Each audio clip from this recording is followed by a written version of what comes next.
갑자기 더워진 날씨에 수고 많으신 사장님들 너무 고맙고 그렇습니다. 오늘 제가 뭐 약한 지식으로 적당 알고 있는 내용들을 시각의 제품에 대한 내용을 플로우차트 또는 이야기의 형식으로 한번 풀어나가면서 설명을 좀 드리고자 합니다. 수용도 기로라고 하는 것은 사장님들이 잘 아실지도 모르겠어요. 왜냐하면 저희들은 농협총회라든지 이런 데 수차례 세미나에 참석을 했고 거기에 또 강의도 하고 사장님들 만나뵈면서 기술 자료도 배포도 하고 이렇기 때문에 많은 걸 알고 계시겠지만 제가 간단하게 이 정도는 우리가 머릿속에 좀 기억을 해야 될 내용이 뭐냐 하는 것을 가지고 좀 설명을 하고 이 수용성 비료라고 하는 것이 양의 비료하고 관주용 비료가 있는데 저희들 수도소는 관주용 비료에 해당됩니다. 그럼 이 영업을 하고 다니시면은 그 양의 비료에 대한 이야기를 많이 하잖아요. 남의 안에서 양의 비료를 좀 해주라 뭐 있는 거는 안 되냐 그 원료를 공급해서 달라는 거예요. 근데 양의 비료라고 하는 게 실제로 그 원료만 가지고 얄팍한 지식을 가지고 섞다가 농사 다 막힐 수가 있습니다. 그 식물이 먹으려고 그러면은 pH 조절도 해야 되고 또 배합을 했을 때 어떤 상호 관계가 있느냐 이런 것도 좀 알아야 되고 이러기 때문에 그리고 이 10가지 이상의 물질들을 녹여가지고 또 pH를 컨트롤하고 그러고 하는 시설들이 있기 때문에 이런 지식이 굉장히 복잡하고 자기 지식이 없거나 이런 분들은 사용하기도 힘들고 그런 것입니다. 그래서 저희들은 이 처음에 시작을 한 거는 관주용 비료로 쓰는 거죠. 남양이 관주용 비료로 해서 수도서울이 시장이 좀 깔리면 그 다음에는 시급을 해야 될 것이 양의 비료가 아닐까라고 저는 생각을 합니다. 왜냐하면 부동산 가지고 먹고 살겠습니까? 저 수용성 비료 쪽으로 해가지고 앞으로 시장은 저는 차적으로 엄청나게 커질 겁니다. 그리고 이제 관주용 비료는 작물별로 필요한 영양소가 배합이 제대로 되어야지만 작물이 제대로 된 그 성장을 보여주고 기술도 내에서 주도되어 있습니다. 그 양 비료하고 틀리게 다 제조가 되어 있는 건물에 동해가지고 즉시 사용 가능하고 어디 시설 양이 제재 모두 쉽게 사용 가능도록 만들어낸 것이 저희들의 수소입니다. 자 그러면은 저희들 제가 현장 영업을 하면서 부딪히는 부분들이 한 3가지 정도로 이렇게 요약을 했어요. 수소는 뭔가 크긴 한데 뭐 계속 비싸고 그러냐. 저희들은 진짜 제가 자신하는데 수도소는 뭐 유럽산하고 야라, 하이파, 독도 이렇게 해가지고 구분을 할 수 있을 거거든요.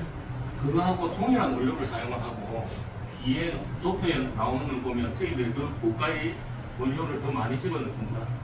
고품질 원료로 사용하기 때문에 저희들은 찬물에 녹이더라도 따뜻한 물이 아니라 찬물에 녹더라도 즉각적으로 용해가 되는 거고요. 생육 단계별로 필요한 특히 질소 부분이죠. 질소 부분에 대한 제약을 어떻게 할 것이냐. 예를 들면 이겁니다. 가짜 원액가 비싸죠. 그거는 질산대 질소가 들어가가지고 비싼 거죠. 질산에 대한 질소는 비싼 거고 아모니아나 요소나 아모니아가 제일 사겠네요. 아모니아에 붙어 있는 요소 자체는 좀 싼 제품입니다. 그런데 저희들은 질산대 질소를 무기에 상당히 많이 들은 거고 그것이 농진책에서 나오는 감기 처방에 보면은 그렇게 많이 쓰라고도 되어 있습니다. 그래서 뭐가 틀리는데 우리는 유럽산하고 똑같아요. 그거보다 훨씬 좋습니다. 그리고 질산대 함량도 그 선진국에서 3가지 제품보다도 더 많이 들어가 있습니다. 그럼 왜 가격은 왜 비싼데 중국산 저가 OEM이나 국내 OEM을 보면은 질소에 대한 부분이 대부분 요소태로 제가 보정을 한 경우가 많이 있어요. 그 성분 비만 봐가지고 쓸 수 있는 게 수용성 비료가 아니거든요. 그리고 제대로 만들지 못하면은 불순물하고 중금속이 많아요. 중금속도 저희들 건설을 해본 결과 중국산들은 중금속 상당히 많습니다. 이러한 문제 때문에 싼 걸 쓰면은 작물 생산성이 낮습니다. 그러면 왜 질산세 질소가 그렇게 필요하냐, 이것이 왜 그러냐에 대한 것을 조금 설명을 했습니다. 이 질소라는 것이 저희들이 알고 있는 것은 요소 아모니아 질산이 있겠죠. 그런데 요소 아모니아는 실질적으로 작물이 바로 먹을 수가 없어요.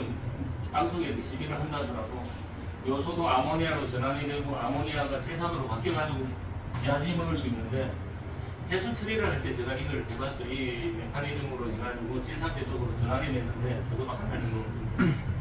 그만큼 질산태는 바로 먹을 수 있으나 이러한 요소 아모니아는 많으면 작물이 실질적으로 빨리 먹어야 될 때는 죽어들 효과가 뒤에 나타나는 게 문제가 있다는 그러면 이게 자동방으로 요소 아모니아 질산으로 바뀌는 건 아니고요. 땅 속에 엄청나게 많은 미생물들이 존재를 합니다. 그 미생물 중에 나이트로 동모나스하고 나이트로 박트가 이것을 요소를 아모니아로 바꾸고 아모니아를 질산으로 바꾸는 이런 역할을 하는 거죠. 그 설명을 했던 뿌리는 질산제 질소만 들어간다. 초기에는 질산제 비료를 받아 사용을 해버리면 많이 넣어버리면 작물에 넣었는데 아직 이 작은 식물의 요정 자체가 많은 질산이 들어가면 푹 살아버리거든요.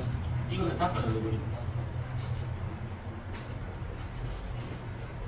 그래서 저희들 이거는 저희 쿠퍼는 절대 하지 말은 이 대사별로 이 약비는 제가 실제로 계산을 해봤거든요.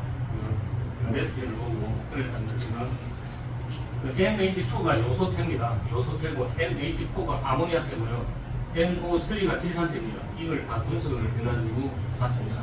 초기에는 제가 말씀드렸지 않습니까? 초기에는 뿌리가 튼튼해야지 질소가 빨리 공급되는 것을 원치를 알아요, 친구는. 그래서 저희들 질산태 질소는 무인산 고질소에 대해서 2에서 7%가 들어가 있고요. 중기 어느 정도 자라고 그러면은 이제 질산도 필요하고 뭐 저기 다른 것도 필요하고 다 이렇습니다. 그런데 그 질소의 구성을 보면 질산태 질소가 22%가 들어가 있고요. 그 중기 후기로 가고 후기로 보면은 54에서 80%까지 들어가 있지 않습니까? 근데 제가 아까 3개의 제품을 이야기를 말씀드렸지 않습니까? 야라, 하이파, 도프. 이 제품은 우리만큼 80%까지 제어를 하지 않습니다. 67% 정도 이렇게 넣고 있고요. 그렇기 때문에 저희들 보통 작물에 대한 효과가 물건을 딸 때는 좀 덜 할 수가 있습니다. 그러니까 유급을 하러 가실 때 뭐 이렇게 좋다 왜 좋은데 훨씬물 엄청 오래 녹여봐. 그 다음에 뒤에 그 작물이 열매를 맺을 때 이거는 남의 약금은 80%나 쓴다. 너를 한번 저기 다른 때 제품 확인해 봐라. 80%까지 들어가는 수프 소리 끄냐? 없다. 그 자료가 필요하면 제가 우리 연구소에서 분석했던 자료를 드릴게요. 야라 하이파 여기에 대한 질산태 질소를 분석을 했거든요.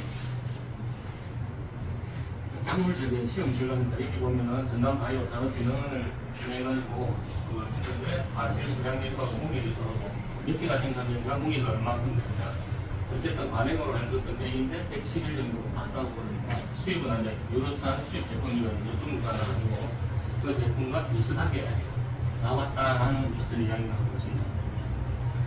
이거 저희가 자체 실험을 했습니다. 자체 실험을 해서 보니까 남해하고 수입 제품하고 비교를 해보니까 뭐 적은 것도 있지만 많은 것도 있고 같더라라는 결과를 나타낸 거고요. 이 도마도 부분입니다. 도마도는 0.2톤 정도, 10헥타르 0.2톤 증가가 되었으니까 이건 좀 더 수입산보다도 도마도에 대해서 좀 더 나왔다는 그 결과입니다. 이 저희가 자체했던 고추는 보더라도 좀 더 크지 않습니까? 수입산이라고. 그래서 이거는 좀 더 나왔다는 거고요. 됐습니다. 그리고 그 다음 번호로는 우리가 칼슘 유황 비료에 대해서 좀 설명을 하거든요. 여기에 대해서 좀 다 알고 계시겠지만 이걸 쉽게 제가 스토리 형식으로 해가지고 기억을 하고 있는데 제 입으로 가는데 상당히 도움이 된다 이 말씀 드렸잖아요. 그래서 제가 머릿속에 기억을 하고 있는 건 칼슘 유황비료 실은 제가 개발을 해야 된다고 주장을 했던 사람이고 일본 저기 니가타 현인데 고야마 현 위에 우리나라 속초 정도 부분 우리도에 있는 지방에 이 공장이 있는데 일본에서는 칼슘 유황비료 일반화돼 있어요. 남해안 그 석고가 왜 그쪽으로 수출이 되는가 이거 옆으로 해서 갔더만 거기서 이 칼슘 유황비료를 만드는데 그래서 그걸 사장님께 보고를 하다 보니까 전파를 해라 해가지고 칼슘 유황비료가 탄생이 된 거고요. 어쨌든 우리나라 땅에 대한 이해가 있고 왜 칼슘 유황 무조건 줘야 되는가를 설명을 드리겠습니다. 우리 화강암은 다 알고 계실 거잖아요. 좀 그 회색빛과 검은색이 같이 보이는 안색을 화강암인데 저희들 토지의 주 구성은 화강암이고요. 화강암 하면 단단한 암색이라고 생각을 하시는데 왜 단단하냐? 석영, 상석이 들어가 있습니다. 지금 크리스탈이잖아요. 보석금 만들고 엄청나게 그 단단한 광석이거든요. 근데 이거는 시간이 지나면 어쨌든 풍화작용을 끝일 수밖에 없어요. 풍화는 어떻게 일어나는가 하면 겨울철에 물이 앉아 스며들어가면 얼어버리면 흙뼈 팽창하지 않습니까? 흙뼈 팽창하는 거 깨져버립니다. 시간이 지나면. 그런데 저희들 암석의 특징이 뭐냐면 단단하다고 말씀을 드렸잖아요. 끔찍하게 딱 쪼개져 버립니다. 쪼개져 버려가지고 거기에 가구들의 힘이 어떻게 되겠어요? 버러지가 있으니까 물이 빨리 통과되는 거예요. 그러니까 실제로 필요한 미량 원소라든지 이런 부분들이 빨리 용탈이 되어가지고 그러니까 칼슘하고 포토, 산성토양이 되는 이유가 칼슘, 포토가 부족해서 그렇다고 적어놨지 않습니까? 칼슘하고 포토는 과학적으로 보면은 저기 1쪽이나 2쪽 쪽에 있어 알칼리를 나타내는 광물질이에요. 칼슘하고 포토가 빠져버리니까 우리나라 토양은 대부분 산성입니다. 그 산성이 되다 보니까 우리는 뭘 공급을 해야 되는가 하면 빠져나간 칼슘하고 포토가 마그네슘이거든요. 칼슘하고 포토를 넣어줘야지. 우크라이나 요번에 전쟁하면 라스푸티차 있는 거 봤잖아요. 크기는 이렇게 쪼개지는 것이 아니고 암석의 종류가 틀리기 때문에 점토 광물들이 많아요. 그러니까 양분이 들어가면 내가 딱 가지고 있어요. 그러니까 그 땅에는 옛날에 문고족들이 가가지고 갔을 때 비료 안 주더라도 씨만 뿌리면 이렇게 죽는다는 것이 우크라이나고 그러한 땅의 특성 때문에 그런데 우리나라 땅은 칼슘하고 마그네슘이 넘칩니다. 그러니까 줘야 돼요. 그래서 저희들이 이제 이러한 부분을 보충을 해줄 필요가 있고요. 그런데 주 1회가 제가 표현을 어떻게 했습니까? 칼슘 유황의 용해도가 가장 높은 광석물질이라 광물질 중에서는 칼슘 유황보다도 이 물 속에 잘 녹는 것이 없어요. 우리나라 광석 중에 스테색이라는 게 있지 않습니까? CaCO3, 칼슘 한 개 있고 이산화탄소 같은 거 한 개 붙어 있는 이놈은 물에 녹질 않아요. 쥐가 거기 섞어준다고 한들 칼슘 공급이 되겠습니까? 안 되거든요. 그래서 칼슘 유황을 줘가지고 칼슘과 유황을 우리나라 토양에 공급을 해줘야지만 비로소 이 농사를 지을 수 있는 땅이네요. 그럼 이 특징을 한번 보도록 하겠습니다. 칼슘은 뭔가 하면 우리 칼슘 많이 먹어라, 멸치 많이 먹어라 튼튼하게 만드는 거예요. 식물도 칼슘이 있으면은 세포막을 형성하는 물질이기 때문에 끝에 사과의 껍질이라든지 이런 부분, 오이 껍질, 애호박 껍질 이런 것이 단단해지는 게 질긴 것이 아니고 아삭아삭거린다는 이런 식감이죠. 아삭아삭거리는 세포막들이 형성되기 위해서 칼슘이 필요하고 그렇게 만들면 저장성이 틀릴 수밖에 없죠. 단단하니까 곰팡이가 붙든지 충이 붙든지 하더라도 빨리 못 들어갑니다. 빨리 못 들어가니까 내년 정도 증대가 돼요.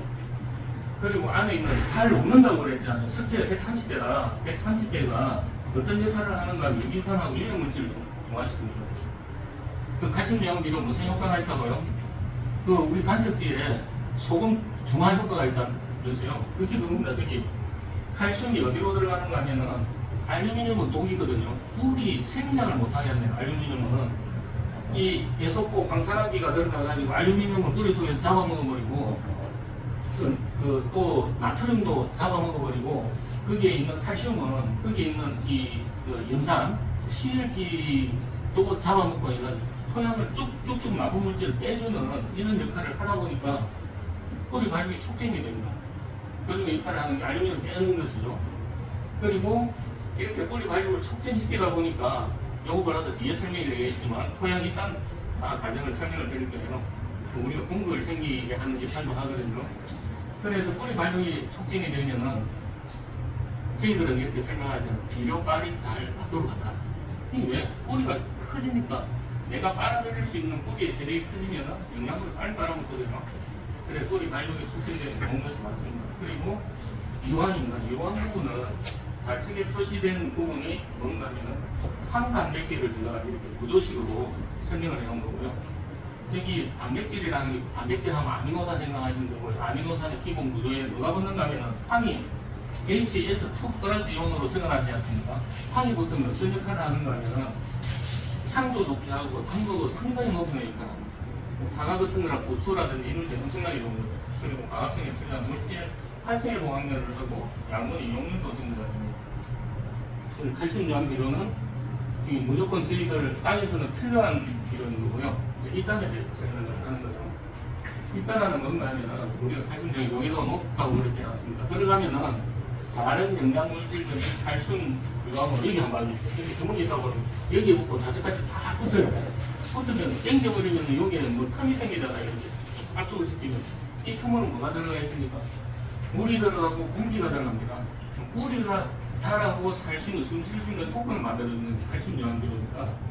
그러다 보니까 토양이 있다나 되고 때알 구조로 된다고 그러면 통기색이 전개가 되고 이러다 보면 뿌리가 잘 자랄 수 있는 거고, 제가 앞에 이야기했던 나트륨을 영 상태로 제거를 하고 알루미늄을 영 상태로 제거를 하고 이런 효과가 있었습니다. 자, 그럼 12방법입니다. 이 12방법을 보면은 제가 스케일에 130회라고 이렇게 말씀드렸는데 그렇게 해본 걸 물 100g에 0.03g 넘는 미터라는 거예요. 이 물에 잘 안 녹으니까 뿌리 근처에서 해야지 알루미늄도 땡겨먹고 막 이 짤 구조로 만들고 이렇게 하지 않겠어요. 그러니까 이거는 먹는 양이 적기 때문에 뿌리 옆에 시비하는 게 제일 좋아요. 그런데 뿌리 옆에 시비를 하되 물 주는 것이 상당히 필요하거든요. 정식 및 가동 전에 에리아 같이 시비를 공부를 하는데 뭐 아모니아 발생은 특별하게 아모니아, 대형 뿌리도 아모니아 발생을 하고요. 뭐 칼슘 영양제로가 아모니아 발생도 억제를 할 수가 있습니다. 왜?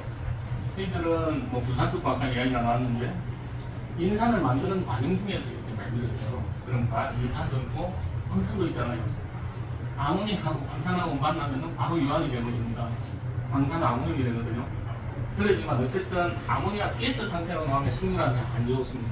그리고 시설 원해를 하시는 분들은 하우스 안에서 가스가 발생을 한다고 그러면 비밀도 색깔도 변화시키고 비밀의 수명도 단축시키고 이러거든요. 그래서 저희들은 뭘 공부를 하는가 하면은 비닐하우스는 정식 1, 2년 전에 줘야 되는 거고 가수는 1차 실패 이후를 하되 중요한 사항은 CBU 충분한 물법이라 이거는 꼭 이야기를 해주셔야 돼. 저희들은 겨울철이 넘을 때 그냥 뿌리라고 해당했을 때 펼쳐 가지고 뿌려버리면 되는데 그렇게 생각을 하고 있고요. 이 당장 보도자료고요. 아까 장문자료 시험을 보시는 거고 이렇게 보도자료인데 이 자료는 필요하다고 그러면 제가 언제든지 이 자료를 사장님 거기에도 있고 팔로도 필요하면 제가 드리도록 하겠습니다. 대충 아까 설명했던 거에 홍보하기 위해서 우리가 독립신문의 기본입니다. 이 마지막입니다. 숲으로 바이오에 대해가지고 저도 사실 숲으로 바이오에 대해가지고 긴가민가했어요. 왜냐하면 저는 엔지니어 출신이거든요. 1cm, 1cm, 1세제곱cm의 흙속에는 3억 마리의 미생물이 있습니다. 맞죠? 그 3억 마리의 미생물들 중에 미생물들은 서로 공생을 하든지 싸우든지 해가지고 지가 그 땅에서 이겨야지 별빵이 돼야지 살아납니다. 이 경쟁에서 과연 이것이 살아남을까? 그래서 미생물에 대한 거는 저는 잘 안 묻는 편이었는데 이 내용을 보니까 상당히 재미난 내용이 있고 실제로 지금 시공코를 하는데 문제가 되는 것은 아니고 효과는 좀 있는 것 같다는 저는 확신을 점점 가지고 있습니다. 그래서 왜 가지는가 하면은 저희들 이 미생물 자체가 슈퍼바이오가 바실러스 베레텐시스라는 이름이 이상의 긴 저기 미생물이 있거든요. 근데 이거만 생각을 해주십시오. 바실러스 균 엄청 유명한 균이잖아요. 우리 저기 콩이나 우유 발효시키고 할 때 하얀 곰팡이 피는 부분들이 있잖아요. 그게 바실러스 균입니다. 그 바실러스 균은 우리 인체에도 좋다고 그래가지고 청국장 넣고 많이 먹는 거잖아요. 그래서 요 놈의 특징은 저도 이렇게 가보니까 안성에서 그 이야기하던 기술센터에서 바실러스 균 이야기를 가져가라 무료로 배포를 해요. 근데 농민들이 써본 걸 효과 하나도 없더라고 한 이야기를 하는데 그거는 뭐 저기 주본들 아무 효과도 없다고 그러는데 자 그러면 우리 슈퍼바이오 어떤 특징을 가지는가 하면은 수명이 무지하게 긴 미생물입니다. 땅속에 들어가든 어디에 들어간다 하더라도 내가 충분한 세력을 가지고 대항이 되었을 경우에는 끝까지 오래 살아남아요. 그걸 보온성 미생물이라고 하면 온천물 80도씨에서 생존 가능합니다. 근데 이 미생물 자체가 어떤 효과가 있는가 하면 미생물이 땅속의 미생물과의 대사작용을 통해 가지고 뭘 녹여버리는가 하면은 키틴질하고 젤라틴을 분해하는 소소생성물을 발생시킵니다. 그래서 이 키틴질이 뭔가 하면 우리 이 땅에 가면 가재 있잖아요. 저희들 생물 시간에 가재에 한번 키틴질 했어요. 가재 껍데기가 키틴질이고 개 껍데기 키틴질이에요. 근데 해충은 키틴질로 이 될 수밖에 없고 이 등들 있잖아요. 곰팡이균이라든지 이런 거는 딱딱하지 않고 말랑말랑한 이건 젤라틴은 우리 아이스크림 먹는 보면 말랑말랑한 흰색 덩어리들을 식료품 가게에서 팔아요. 이 젤라틴인데 끈적끈적하고 좀 그렇습니다. 말랑말랑하고 그 젤라틴을 보시는 게 이 젤라틴도 분해를 하면서 들어가고 있습니다. 그러다 보니까 팀질 젤라틴을 분해를 하다 보니까 곰팡이 알, 선충, 유충들 다 죽이고 그리고 저기 요거는 이 키팅젤에 대한 구조가 복잡한 그 과학식으로 구분자로 구성이 되어 있지 않습니까? 진행을 하겠어요. 깨끗딱. 네, 키팅 깨끗딱을 분해 효소가 나와가지고 저렇게 녹여버리더라. 올리고 키팅으로 해가지고 쪼개버리더라. 쪼개버린다니 녹여버린다는 거예요. 그래가 쪼개버리더라. 젤라틴은 아이스크림 원료, 그거를 또 분해 효소가 나와가지고 성충낭낭 뭐이 알 같은 것들을 싹 녹여버려가지고 젤라틴을 아미노산 쪽으로 해가 전환을 시켜버리더라. 없어지는 거잖아요. 그 생명 활성물질 분비하는 이런 메커니즘을 이렇게 만들었는데 아까 저기 대사작용을 통해서 이런 물질들을 녹여버립니다라고 했던 것이 슈퍼바이오는 홍신과 지베네르린을 생성을 해가지고 엄청난 메커니즘이죠. 이 슈퍼바이오는 이것이 상당한 단점적인 한계가 있고 사용하기가 좀 까다롭습니다. 왜냐하면 다들 실패를 하고 배양을 했던 것을 저기 무료로 나눠준다 하더라도 배양이 제대로 안 되고 제대로 살 수 없는 미생물을 줬을 때는 배양 상태에서 그냥 끝나버리거든요. 근데 우리는 고온성 미생물이라고 그러지 않습니까? 그럼 고온성 미생물이 잠잠히 휴먼 상태에 있다가 깨어나도록 하기 위해 가지고 슈퍼바이오 B가 먹입니다. 먹이를 줍니다. 주고 온도를 맞춰줘야 돼요. 고온성이라고요. 지금 온도에서는 뭐 한 30도 되니까 그냥 하셔도 되는데 겨울철에는 저렇게 따뜻한 물에서 최소한 하루, 보통 이틀을 하려고 그러는데 하루 정도도 충분할 겁니다. 그 다음에 하얀 설탕도 추가로 넣어주면 훨씬 좋다는 거고요. 왜냐하면 술도 하시는 분들 알지 않습니까? 도수모빌로 하면 설탕 넣고 바로 미션으로 준비가 설탕입니다. 설탕을 넣어주면 안에서 뽀글뽀글 이산화탄소가 발생이 되면서 충분히 배양이 된 부분, 배양이 된 상태에서 뿌려주시면 좋다는 이야기입니다. 이렇게 배양을 잘 하면 휴면된 것이 여러 가지 물질들을 만들어내는 활성화되는 상태가 됩니다. 고추에 대한 실험을 합니다. 나중에 사장님 사진도 나오겠지만 고추를 농약 음식 이렇게 주다 보니 고추 키가 엄청나게 크네요. 여기는. 이거 미국은 아니고 우리나라에서 테스트인가요?